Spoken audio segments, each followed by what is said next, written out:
आमच्या उल्हास माझा न्यूज चॅनलला सबस्क्राईब करा, बेल आयकॉन दाबा आणि पहा उल्हास माझाच्या बातम्या सर्वात आधी आपल्या मोबाईल स्क्रीनवर.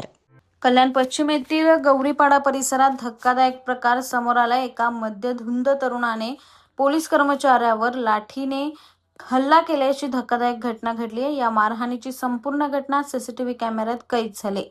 खडकपाडा पोलीस ठाण्यात कार्यरत असलेले पोलीस कर्मचारी गणेश चव्हाण हे घटनास्थळी पोहोचल्यानंतर त्यांच्यावर देखील हा हल्ला झाला. मिळालेल्या माहितीनुसार एक मद्यधुंद तरुण नागरिकांच्या घराबाहेर उभा राहून आरडाओरड करत होता. त्यामुळे परिसरातील नागरिकांनी पोलीस नियंत्रण कक्षाला माहिती दिली. तक्रारीनंतर खडकपाडा पोलीस स्टेशनचे पोलीस कर्मचारी गणेश चव्हाण घटनास्थळी दाखल झाले. मात्र राहुल तायडे नावाच्या हा तरुण पोलीस कर्मचारी गणेश चव्हाण यांच्यासोबत वाद घालायला सुरुवात केली. काठीने हल्ला करत मारहाण केली.